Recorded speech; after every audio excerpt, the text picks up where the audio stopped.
વઢવાણ તાલુકામાં 10.8નું છંટકાવ ચાલુ છે.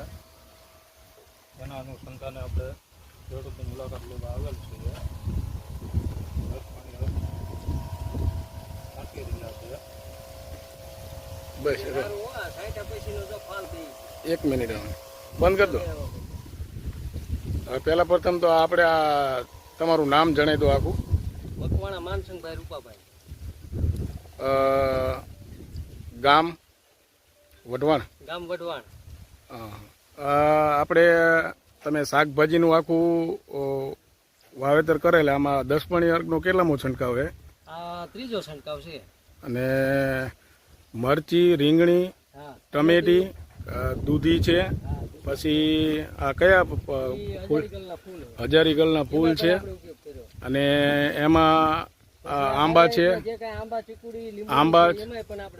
આંબા, ચીકુ, જામફર, અને છે કે ખારેક છે, નારિયેરી છે. આ ભાઈએ આ ત્રીજો છંટકાવ 10.8નો કરેલ છે.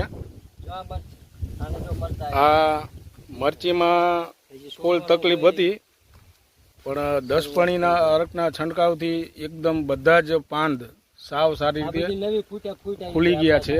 આ ટમેટીમાં પણ થોડીક વરસાદના કારણે તકલીફ હતી, પણ 10.8ના છંટકાવ પછી નવી ફૂટની શરૂઆત થઈ ગઈ હોય તો વઢવાણ તાલુકાના પ્રોપર વઢવાણની ગામ તર સીમ જમીનમાં દયાભાઈ સોરી આપણે ફાર્મનું આખું નામ શું છે?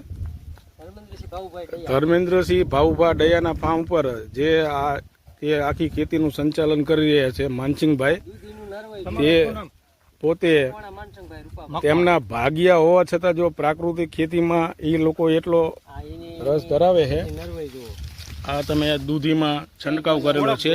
આ એની લીલી ફૂટ જુઓ, અને દૂધીની પણ શરૂઆત થઈ ગયેલી છે. એટલે 10.8થી જેમને રિઝલ્ટ મળ્યું એ ખુદ માનસિંહભાઈ કહે છે. માનસિંહભાઈ, હા, રિઝલ્ટ 100%.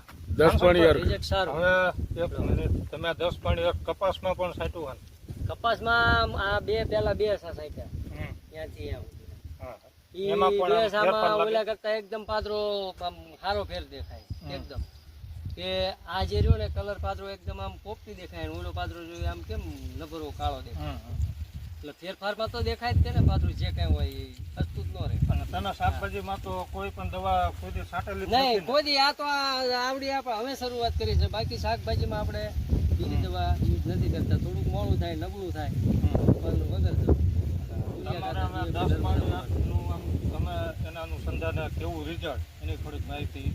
ના, રિઝલ્ટ સારું, અને ઓમે સારું કે કોઈ વસ્તુ આ જે શાકમાં આપણે ખાવા પીવાની વસ્તુ બનાવી તો એના માટે તો આ બહુ બેસ્ટ ગણાય. અને જે ઓલું વસ્તુ છે એ તો નુકસાનકારક જ છે. આપણે ઓલી દવા વાપરવી રિઝલ્ટ તાત્કાલિક, પણ સામે આપણે નુકસાન બરોબર છે. એટલે એ વસ્તુ આપણે તો એક જ નક્કી કર્યું છે, ગાય આધારી રહેવું, ગાય આધારી જીવવું. તમે કઈ જગ્યાએ છાંટવું? જો આ જે બે સારિયા ને આપણે ખાલી આ બે સાર પડે તે સામે પડે નહીં, ત્યાં આપણું શાકભાજી ગુવાર, ભીંડો, ચોળે છે. તો એના માટે આ સા બે લેતા જ આપણે ગયા કે પેલા આપણે કપામાં તો થોડુંક જ રિઝલ્ટ જોઈએ. આપણે પેલા તો શાકભાજીનું રિઝલ્ટ સારું, કે કપામાં તો જાજુ થોડું જે કાંઈ હોય એ કપામાં આપણે યુઝ કરવું 100%. હા, પણ પેલું શાકભાજી તો કારણ કે આપણે ખાવાનું છે, આ છે, તે છે. બાકી બીઆરસી યુનિટની ચર્ચા કરો. હવે આપણે બીઆરસી યુનિટ તમારે અહીંયા બનાવવાનું વિચારવી તો તમારો કેવો પ્રતિભાવ? આમ આપણે 100% બનાવવાની પ્રતિભાવ પૂરેપૂરો. બનાવ્યા પછી આપણે તમે બધું ઉત્પાદ કરશો, માનો કે જીવામૃત બનાવશો, બીજામૃત બનાવશો, 10 બનાવશો, એ તમે તો ઉપયોગ કરશો, પણ તમારે આજુબાજુના ખેડૂતોનો અમે અહીંનું એડ્રેસ આપશું તો આપ તેમને પૂરું પાડી શકશો. ઘન જીવામૃત ને એવું બધું 10 ને એવું બધું જાતે બનાવવાનું રહે છે. કમ્પ્લીટ કરીશ. બીઆરસી યુનિટ બનાવવાનું વિચારવી અને એની અરજી કરાવી.